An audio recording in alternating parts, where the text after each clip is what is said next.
Welcome to 99 TV. నేను లక్ష్మి. బీచ్లంటే చాలా మందికి ప్రత్యేకమైన ఇష్టం ఉంటుంది. సముద్ర తీరంలో అలల శబ్దం వింటూ చల్లటి గాలిని ఆస్వాదిస్తూ కొంతసేపు సేద తీరడం అనేది మనసుకు ఎంతో ప్రశాంతతనిస్తుంది. రోజువారీ ఒత్తిడికి దూరంగా ప్రకృతితో మమేకం కావడానికి బీచ్లు మంచి ప్రదేశాలు. ప్రపంచవ్యాప్తంగా అనేక ప్రఖ్యాత బీచ్లున్నాయి. మాల్దీవ్స్లోని వైట్ శాండ్ బీచ్లు, థాయిలాండ్లోని ఫుకెట్ బీచ్, ఆస్ట్రేలియాలోని బాండ్ బీచ్ లాంటి ప్రదేశాలు పర్యాటకులను విపరీతంగా ఆకర్షిస్తాయి. నీలి సముద్రం, తెల్లటి ఇసుక, అందమైన సూర్యాస్తమయ దృశ్యాలు బీచ్ల ప్రత్యేకత.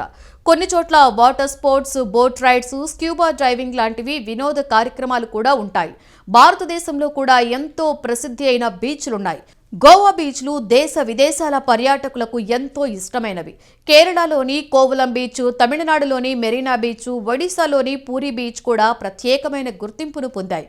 ఇవి కేవలం వినోదానికి మాత్రమే కాకుండా స్థానిక సంస్కృతి, సాంప్రదాయాలను దగ్గర నుండి చూడడానికి కూడా అవకాశం కల్పిస్తాయి. ఆంధ్రప్రదేశ్లో కూడా అందమైన బీచ్లున్నాయి. విశాఖపట్నంలోని ఆర్కే బీచ్, రిషికొండ బీచ్ రాష్ట్రంలోనే కాకుండా దేశవ్యాప్తంగా పేరు పొందాయి. ఇక్కడ ఉదయాస్తమయ దృశ్యాలు ఎంతో మనోహరంగా ఉంటాయి. నెల్లూరు జిల్లాలోని మైపాడ్ బీచ్, శ్రీకాకుళం జిల్లాలోని బరువా బీచ్, బాపట్ల దగ్గరున్న సూర్యలంక, చీరాల దగ్గరున్న వాడరేవు బీచ్ లాంటి ప్రదేశాలు కూడా నెమ్మదిగా పర్యాటకులను ఆకర్షిస్తున్నాయి. అయితే హైదరాబాద్ లాంటి మహానగరాలలో నివసించే ప్రజలకు బీచ్లంటే ఒక ప్రత్యేకమైన ఆకర్షణ ఉంటుంది. కానీ వెళ్లాలంటే భాగ్యనగరంలో బీచ్లు లేవు.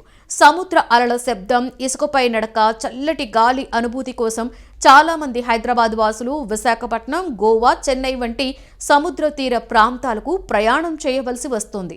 ఈ ప్రయాణాలలో సమయం ఎక్కువగా ఖర్చవుతుంది, డబ్బు కూడా అధికంగా వెచ్చించవలసి వస్తుంది. ముఖ్యంగా ఉద్యోగాలు, వ్యాపారాలతో బిజీగా ఉండే నగర వాసులకు ఇలా దూర ప్రయాణాలు చేయడం అంత సులువేమీ కాదు. ఈ పరిస్థితుల్లో హైదరాబాద్లోనే బీచ్ రాబోతుంది అన్న ఆలోచన నగరవాసుల్లో కొత్త ఉత్సాహాన్ని నింపుతుంది. సముద్ర తీరానికి దూరంగా ఉన్న నగరంలో కూడా బీచ్ అనుభూతిని కల్పించాలి అనే లక్ష్యంతో ఈ తరహా ప్రాజెక్టులు రూపుదిద్దుకుంటున్నాయి. ఆధునిక సాంకేతికతతో కృత్రిమ అలలు, ఇసుక తీరాలు, బీచ్ వాతావరణాన్ని సృష్టించడం ద్వారా నిజమైన బీచ్లో ఉన్న భావనను కలిగించే ప్రయత్నం జరుగుతోంది. హైదరాబాద్ ఇప్పటికే సరస్సులు, పార్కులు, వినోద కేంద్రాలతో ప్రసిద్ధికెక్కింది. హుస్సేన్ సాగర్, దుర్గం చెరువు, వివిధ థీమ్ పార్కులు నగరానికి ప్రత్యేకమైన గుర్తింపునిచ్చాయి. ఇప్పుడు బీచ్ కూడా అందుబాటులోకి వస్తే నగర వినోద రంగంలో మరో కొత్త అధ్యాయం మొదలవుతోంది. కుటుంబంతో కలిసి వెళ్లి సేద తీరడానికి, పిల్లలకు ఆటపాటలకు, యువతకు వినోదానికి ఇది మంచి కేంద్రంగా మారే అవకాశం ఉంది. నగరంలోనే బీచ్ ఉంటే ప్రయాణ ఖర్చులు తగ్గుతాయి. 2-3 రోజులు సెలవులు తీసుకొని దూర ప్రాంతాలకు వెళ్లవలసిన అవసరమూ ఉండదు. ఒక్క పూటలోనే బీచ్ అనుభూతిని పొందవచ్చు. ఇది మధ్యతరగతి కుటుంబాలకు ఎంతో ఉపయోగకరం. అలాగే ట్రాఫిక్, హోటల్ ఖర్చులు, ఇతర ప్రయాణ ఇబ్బందుల నుండి కూడా ఉపశమనం లభిస్తుంది. పర్యాటక పరంగా కూడా హైదరాబాద్ బీచ్ ఒక ఆకర్షణగా మారే అవకాశం ఉంది. ఐటీ నగరంగా ఇప్పటికే పేరొందిన హైదరాబాద్ వినోద రంగంలో కూడా కొత్త గుర్తింపును పొందుతుంది. ఇతర రాష్ట్రాల నుండి వచ్చే పర్యాటకులు నగరంలోని చారిత్రక కట్టడాలు, షాపింగ్ ప్రాంతాలతో పాటు ఈ బీచ్ ని కూడా సందర్శించే అవకాశం ఉంటుంది. దీనివల్ల ఉపాధి అవకాశాలు పెరుగుతాయి, స్థానిక ఆర్థిక వ్యవస్థకి కూడా మేలు జరుగుతోంది. అయితే ఇలాంటి ప్రాజెక్టుల్లో పర్యావరణ పరిరక్షణకి కూడా ప్రాధాన్యత ఇవ్వాలి. నీటి వినియోగం, శుభ్రత, భద్రత వంటి అంశాలపై స్పష్టమైన ప్రణాళిక ఉండాలి.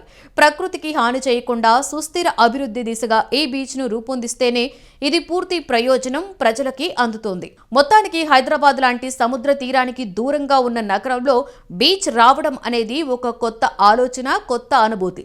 ఇది సమయం, డబ్బు రెండింటినీ ఆదా చేస్తూ నగర వాసులకు సముద్ర తీర విహారాన్ని దగ్గర చేస్తోంది. భవిష్యత్తులో హైదరాబాద్ కేవలం ఐటీ నగరంగానే కాకుండా వినోదం, విశ్రాంతికి కూడా ఒక ప్రధాన కేంద్రంగా నిలిచే అవకాశం ఈ బీచ్ ద్వారా మరింత పెరుగుతోంది. హైదరాబాద్ శివారులో ఔటర్ రింగ్ రోడ్డుకు సమీపంలో ఉన్న కొత్వాల్గూడ ప్రాంతంలో ప్రతిష్టాత్మకమైన టూరిజం ప్రాజెక్టు రూపుదిద్దుకోనుంది. ఈ ప్రాజెక్టు కోసం సుమారుగా 35 ఎకరాల విస్తీర్ణాన్ని ఎంపిక చేశారు. తెలంగాణ టూరిజం డిపార్ట్మెంట్ ఆధ్వర్యంలో పబ్లిక్ ప్రైవేటు పార్ట్నర్షిప్ మోడల్లో ఈ పనులు జరగనున్నాయి. స్పెయిన్కు చెందిన ఓ ప్రముఖ కంపెనీతో పాటు ఫార్చ్యూన్ హాస్పిటాలిటీ సంస్థ భాగస్వామ్యంతో ఈ ప్రాజెక్టును ముందుకు తీసుకువెళ్తున్నారు. దీని అంచనా వ్యయం దాదాపుగా 350 కోట్ల రూపాయలుగా నిర్ణయించారు. ఈ ప్రాజెక్టులో ప్రధాన ఆకర్షణగా 10 ఎకరాలలో నిర్మించే ఆర్టిఫిషియల్ బీచ్ నిలవనుంది. విదేశాల నుండి తెప్పించే ప్రత్యేక ఇసుకతో బీచ్ తీరాన్ని సహజంగా కనిపించేలా రూపొందించనున్నారు. భారీ మాన్మేడ్ లేక్తో పాటు వేవ్ ఫుల్స్ ని ఏర్పాటు చేసి సముద్ర తీరంలో ఉన్న అనుభూతి కలిగించేలా డిజైన్ చేస్తున్నారు. నీటి స్వచ్ఛతకు అత్యంత ప్రాధాన్యత ఇస్తూ అంతర్జాతీయ స్థాయి ప్యూరిఫికేషన్ టెక్నాలజీని వినియోగించనున్నారు. మిగిలిన ప్రాంతంలో లగ్జరీ ప్రైవేటు విల్లాలు, ఫ్లోటింగ్ విల్లాలు, 5 స్టార్ హోటల్స్ ఏర్పాటు చేయనున్నారు.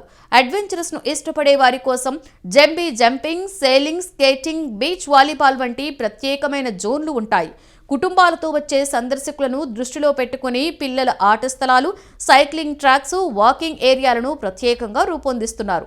అంతేకాకుండా ఫుడ్ కోర్ట్స్, ఆకర్షణీయమైన డెకరేటివ్ ఫౌంటైన్స్, రాత్రి వేళల్లో జరిగే ఈవెంట్స్ కోసం ప్రత్యేకమైన స్పేస్ కూడా ఈ ప్రాజెక్టులో భాగంగా ఉంటుంది. ప్రభుత్వం ఈ ప్రాజెక్టును ఫ్లాగ్షిప్ టూరిజం డెవలప్మెంట్ గా భావిస్తోంది. దీనికి సంబంధించిన డీటెయిల్డ్ ప్రాజెక్టు రిపోర్ట్ ఇప్పటికే పూర్తయింది. మరికొన్ని రోజుల్లో నిర్మాణ పనులు ప్రారంభించాలి అనే లక్ష్యంతో అధికారులు ముందడుగు వేస్తున్నారు. అంతర్జాతీయ స్థాయి వెల్నెస్ స్పా రిసార్ట్స్ కూడా ఈ ప్రాజెక్టులో మరో ప్రధాన ఆకర్షణగా ఉండనున్నాయి.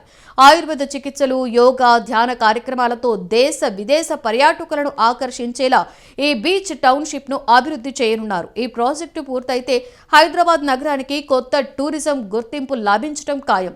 సముద్ర తీరానికి దూరంగా ఉన్న నగరంలోనే బీచ్ అనుభూతిని అందించే ఈ ప్రణాళిక హైదరాబాద్ ని గ్లోబల్ టూరిస్ట్ మ్యాప్ లో మరింత బలంగా నిలబెట్టనుంది.